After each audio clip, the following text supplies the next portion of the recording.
নমস্কার, awareness with দাসিতে আপনাদেরকে স্বাগত জানাই।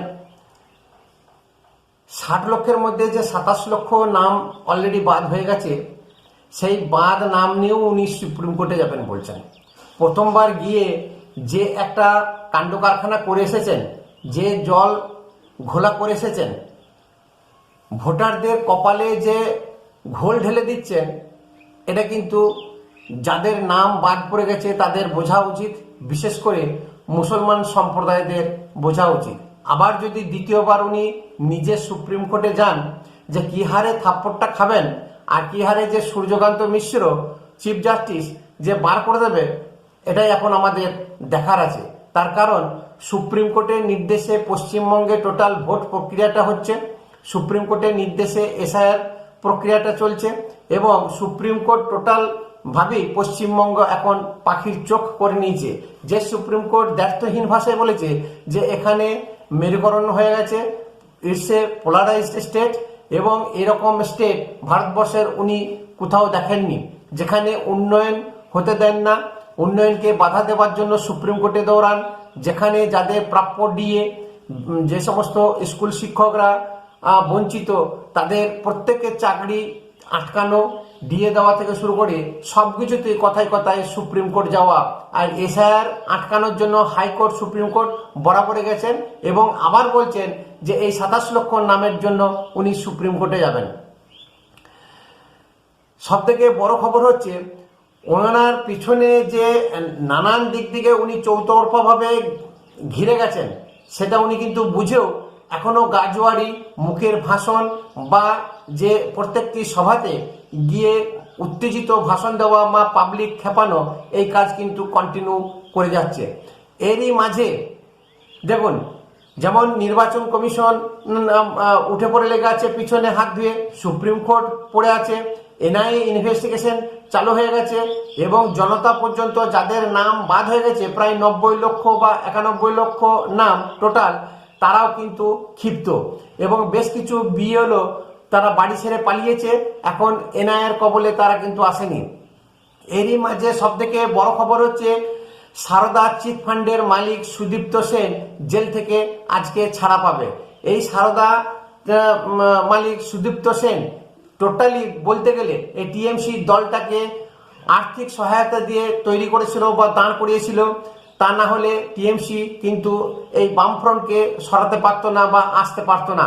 তার কারণ এরকমই আমাদের রাজ্যের মুখ্যমন্ত্রী মোনালিসা মকবুল ফিদা হোসেন এবং আরো বড় বড় যে আর্টিস্ট আছে তাদের থেকেও বেশি দামি বা খুব ভালো ছবি পেন্টিং করেছিলেন, যার জন্য সুদীপ্ত সেন খুবই আগ্রহ প্রকাশ করে সেই ছবি 80 কোটি 100 কোটি টাকা দিয়ে কিনেছিলেন। এই সুদীপ্ত সেন দান খয়রাতি শুরু করেছিলেন। এই সুদীপ্ত সেনের যে 2,500 কোটি টাকা স্ক্যাম নিয়ে উনি জেলে গেছেন, সেই 2,500 কোটি যে পাবলিককে সর্বশান্ত করে দিয়েছে, সে বেশিরভাগ পাবলিক এখনো সেই টাকা ফেরত পায়নি। আর সেই বেশিরভাগ টাকাই কিন্তু এই টিএমসি দলটাকে তৈরি করার জন্য টিএমসির নেতারা চেটে পুটে খেয়েছে, যার প্রমাণস্বরূপ মদন মিত্র এবং কুণাল ঘোষ জেল খেটে এসেছে, এটা সব থেকে বড় প্রমাণ। এবং এই যে টিএমসি ছোট বড় যত নেতা নেত্রী আছে, যে সমস্ত সারদা টাকা ভোগ করেছে, হয়তো এইবারে সুদীপ্ত সেন যখন বেরোচ্ছে ঠিক ভোটের মুখে, চিন্তা করুন, এমন একটা সময় মানে জেল থেকে বেরোচ্ছে ঠিক 2026-এ একটা মানে সেই জমদূতের মতন আক্রমণ যাকে বলে, চারিদিক থেকে আক্রমণ, চৌতরফা আক্রমণ।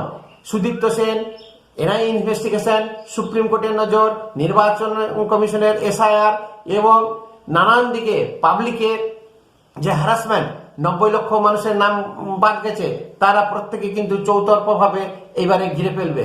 এই সুদীপ্ত সেন বেরিয়ে এলে তার যে বয়ান, তার যে কথাবার্তা কোন দিকে যায়, কোন দিকে তার তীর ঘুরে, সেটাই এখন দেখার। এবং এই সুদীপ্ত সেনের খবর শুনে কুণাল ঘোষ কিন্তু যার প্রণয় মানে ভীত সন্ত্রস্ত হয়ে গেছে, মদন মিত্র কিন্তু আস্তে আস্তে গুটিসুটি মারছে। তাহলে এই যে দিদিমণি যে ছবি বিক্রি করেছে 80-100 কোটি টাকা বা 1 কোটি টাকা, সেই ছবির মূল্য বা যে একটা ইনভেস্টিগেশন চলছিল সিবিআই ইনভেস্টিগেশন, সেটা পুনরায় আবার তাজা না হয়ে গেলে হয়। এতেই দিদিমণি যে চারিদিকে আক্রমণ হচ্ছে সেই নিয়ে শশব্যস্ত, আবার ভাত খেতে খেতে হিচকি না উঠে গেলে হয় এই সুদীপ্ত সেনের কথা মনে করে। এখন সুদীপ্ত সেন জেল থেকে বেরিয়ে কোথায় যাবে, রাজ্যে যাবে সেটাই এখন ঠিক নেই। তার কারণ যেটা খবর শোনা যাচ্ছে, তার বাড়ির লোক কেউ তার সঙ্গে যোগাযোগ করেনি এবং কোর্ট পরিষ্কারভাবে বলে দিয়েছে যে সুদীপ্ত সেন রাজ্যের বাইরে বেরোতে পারবে না, কোনো জায়গায় যেতে পারবে না এবং কোনো রকমের আর্থিক মামলাতে বা কোনো রকমের চিটফান্ড মানে অর্থনৈতিক ভাবে জড়িত অবস্থায় আর কোনো কাজকর্ম করতে পারবে না। তার পাসপোর্ট, তার সমস্ত কিছু বাজেয়াপ্ত করে নেওয়া হয়েছে। এখন এই সুদীপ্ত সেনকে এটাও একটা বোঝা যাচ্ছে যে ভোটের মুখে ছাড়লোটা কে। এই ভোটের মুখে ছাড়ানো বা এই সুদীপ্ত সেনকে নিয়েছে যে একটা নোংরা রাজনীতি বলুন বা একটা রাজনীতি হবে না, এটা কিন্তু হতেই পারে না। তার কারণ সুদীপ্ত সেনের মাথার উপরে 389টা যে মামলা ঝুলছিল, প্রত্যেকটি মামলাতেই সে কিন্তু নিষ্পত্তি পেয়ে গেছে এবং রাজ্য সরকার বা রাজ্য পুলিশ যে দুটি কেস করেছিল তার সঠিক ডকুমেন্টস শো না করতে পারাতে, সঠিকভাবে তার উইটনেস শো করতে না পারাতে সুদীপ্ত সেন কিন্তু বাই ইজ্জত মানে নিষ্পত্তি হয়ে গেছে, জেল থেকে ছাড়া পেয়ে গেল। তাহলে এই যে রাজ্য সরকার সেই ডকুমেন্টস রাখবেই বা কেন? তার কারণ এই রাজ্য সরকারটাই এসেছে সুদীপ্ত সেনের টাকার উপরে ভর করে।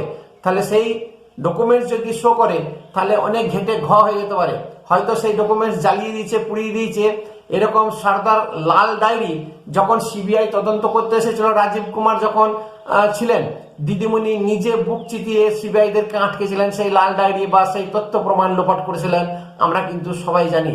তাহলে এই যে দিদিমণির আর একটা গোদের উপরে বিস্ফোরা সুদীপ্ত সেন এবং কুণাল ঘোষ, মদন মিত্র কার দিকে তীর ঘোরায় বা কোন দিকে এখন রাজনীতির নতুন মোড় নেয়, সেটাই এখন আমাদের দেখার। নমস্কার, ভিডিও ভালো লাগলে কমেন্ট করবেন, একটা সাবস্ক্রাইব করবেন এবং শেয়ার করবেন।